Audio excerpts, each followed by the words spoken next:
So the Railgun anime has returned. I was actually humming and hawing if I was going to do weekly reviews for Railgun, because if you followed my reviews for Railgun, you'll know I was a big fan of the originals, and I only recently got caught up to this universe overall, but this was such an enjoyable binge that I was curious, would this be a fun time to review week by week? And based on this first episode, I definitely think I'm going to enjoy my time with this anime with a weekly experience. Of course, I'm going to binge it when it does conclude, because I do feel like this is the type of show that is best enjoyed in a binge, but I think following it weekly, having no idea where it's going to go, and just hearing that this could be the best arc of the anime, I think I'm going to have a blast following this. I mean, this episode kind of served as a purpose of, like, reintroducing you to all the ideas, all the little cute quirks and gimmicks that these characters have, while also actually setting up a pretty interesting narrative hook of just the idea that you have this group who are kind of like pondering who are going to be the two chosen people to basically do this athlete's pledge. And of course, we can kind of piece together in our heads which characters would probably be on the chopping block. And then of course, you got some new characters kind of being thrown into the mix. And I mean, I was totally expecting by the time this episode wrapped up, Misaka would be one of the characters who would be 100%,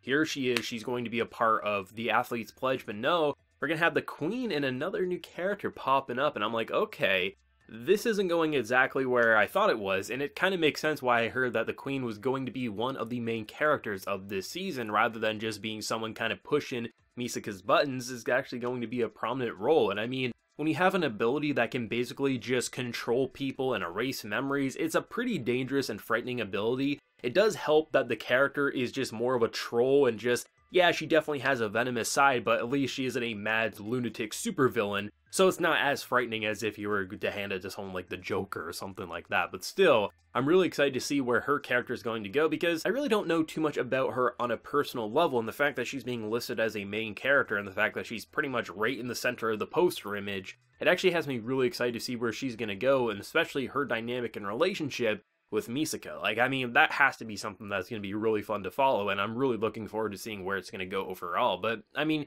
you pretty much get reintroduced to every character, more or less. You get a lot of funny content in this episode. I mean, there's one point where a character's head gets grabbed and slammed into a table. It's pretty wild. It's definitely Railgun at its finest, and I love this getting a kind of refresher. Like, before this episode aired yesterday, I watched the last 2 episodes of the previous season, just a little bit of a refresher, get reaccustomed to these characters before I jumped into this season, and it really did feel like you never forgot them. I think it's been like, what, like 7 years or something since the last season? It's been a while. And I mean, for as popular as this show is, you'd think it wouldn't have took as long as it did, and I don't know the circumstances on why it did. Maybe they're just waiting for the right time to strike. But I mean, the fact that we're still having the same director, pretty much the same team on board, it does give me a lot of hope for this season. I mean, I heard, based on a little bit of reading that I did, that it didn't feel rushed. I guess a lot of people were thinking that this season may be rushed, and I guess some of the source material readers are saying, no, it's actually feeling pretty tightly paced, which is a good sign. Like, I mean, Railgun is without a doubt my favorite part of this universe. I've enjoyed pretty much everything that's come out. Like, I know a lot of people were kind of like iffy on Index Season 3.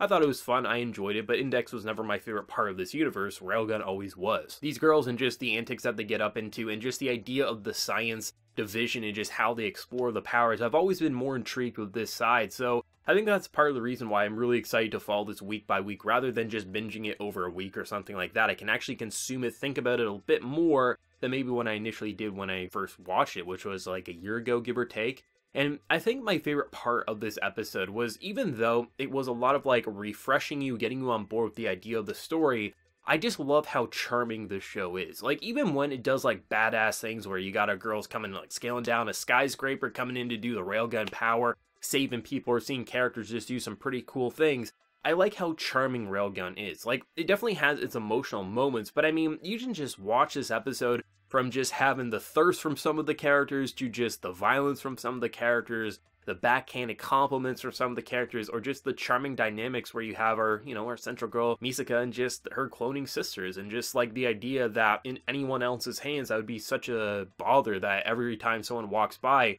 they're going to say, oh, are they twins? Or maybe they're going to start questioning it, but this is a girl who said, I will help you find meaning in your life. And just like the simple idea that, you know, she was going to get cake for her friend, and well, she doesn't have a ticket, so then one of the clones thought ahead and gave her an extra. Like, I just love how you can have the most basic of scene in Railgun, and it's going to be charming and interesting. Whether you're having girls either flipping skirts or maybe taking photos they shouldn't take, you always have something in Railgun that's either going to make you smile, make you a little creeped out, probably laughing all in the process, or feeling like this wholesome aura, and I love that about Railgun, while also it being some of those badass things that you can see in an anime season. It has this like striking balance of just being like, okay, you can have comedy, you can have slice of life, you can build an entire episode off of that, and then you can go into some of the most insane action you're probably going to watch this week, and I love that. And I'm really happy to see that the production definitely hasn't let up. One of my favorite parts of Railgun when I was binging it was just how cool it looked. Basically the idea of having a character who can flip a coin and then just basically make a railgun out of that.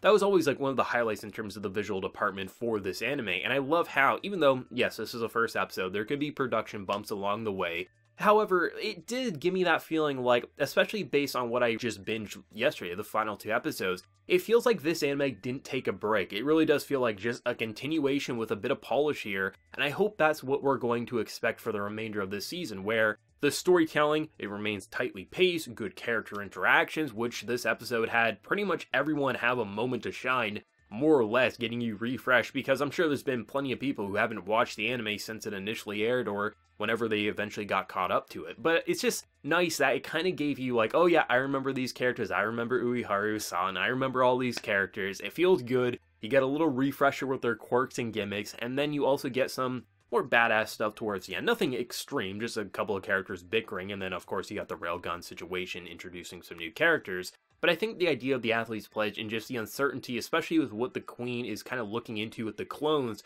I think there's a lot of possibilities for the storytelling here, and I really don't know where they want to go with that. And based on people saying it's one of the best arcs, if not their favorite arc of Railgun, like, that gives me a lot of hope, and I really hope, just overall, for myself, Railgun continues to show me what I've loved about this series, while also pushing it in a new direction that I haven't seen. And the fact that we're going to be focusing more on the Queen, a character who I've never hated or loved, just was like, oh, that's kind of a cute scene, a little troll-like scene, I'm really excited to have her be a main character, not just one of those sideline supporting roles. I really want to see what one of the best powers in this universe can do, and, you know, based just on the glimpses that we've seen up to this point of just controlling the school to make fun of you, like, what could that be in terms of, like, combat or just more serious situations? I think there's a lot of possibilities here, and it just feels good to have Railgun back and, you know, never really feeling like a left in the first place. Like, I'm sure there's some people who watched this when it initially aired and have been waiting years for this. Me, it's just been like a year, give or take. So it's definitely a lot worse for a lot of people out there, but I'm just glad that it feels like it's a direct continuation. It doesn't feel like it's missed its opportunity. It feels like this is something that, even though it took some time, the time was worth it because you got something that felt like a direct continuation rather than switching off to a different studio or team's hands and making it feel like it's kind of lost its magic. Still feels like the pacing's okay, the storytelling's being adapted fine, the presentation, it just feels like it's not the same as the previous season. As with here, it does. It feels a direct continuation, and that's what you want to see, especially with probably arguably the most popular series in this franchise. I mean, if you kind of look at the overall surveys, because every time there's an anime season, plenty of sites in either overseas or in Japan, things like that, there's always like, what is the most anticipated anime? And Railgun, were for males and females, pretty much demographics alike, Railgun was like in the top 5 for pretty much everyone. And I think for good reasons. I mean, Railgun, before I started watching it, I never really understood why it got so popular, and as soon as I binged it, I was like, it's just such a charming and fun show with badass moments, but also really interesting character pairings, and just, you can see a character like Satan flip Ueharu's skirt, and you put that in any other studio and just any other mind, it would be like just a cliche anime scene. And even though it still is that scene, I like how it kind of is used to like snap characters out of it, even as crazy as it may sound to say. Like, I just love how Railgun has this charm that really, I can't compare it to any other anime that I've seen, I guess outside of like its own universe. I just like the idea that it feels like a lot of the ideas that it rolls with would be seen in a different series, but the way they explore their characters, they just feel really genuine and just charismatic, and that's what you want to see from an anime, especially one like this, where it is designed to be badass, it is designed to have really interesting story hooks. I mean, I've loved all the story hooks that we've had up to this point, but just, I think the idea of this whole pledge and just where it's going to go with like champions and things like that, I think there's a lot of possibilities, and just the idea that it didn't lay out something that's super easy to predict is what I want to see. Like, they could have easily just said, here's the story hook right off the bat, and I could, in my head, piece together a narrative,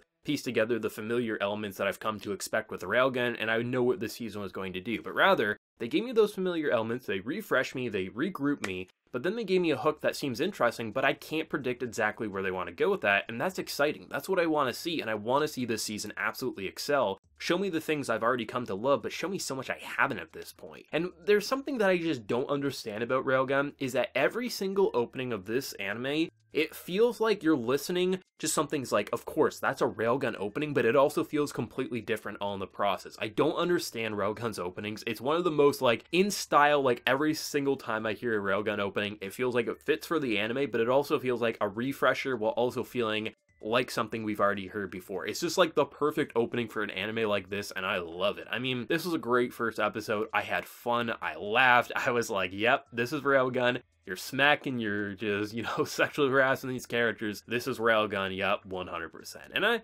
love Railgun. I mean, it's going to be a fun time for sure, and I can't wait to see where the story really goes once it really gets rolling. We're past the intro now, let's see where it's going to go with episode 2, and I can't wait to see more. What did everyone think? Either for fans of the source material anime originals like myself, how bad was the wait for you? Definitely let me know how long you've been personally waiting for this season and what you thought of this first episode down in that comment section below. If you enjoyed the video, be sure to drop a like and remember to hit that subscribe button if you happen to be new around here. So until next time, everyone, please take care and have a good one.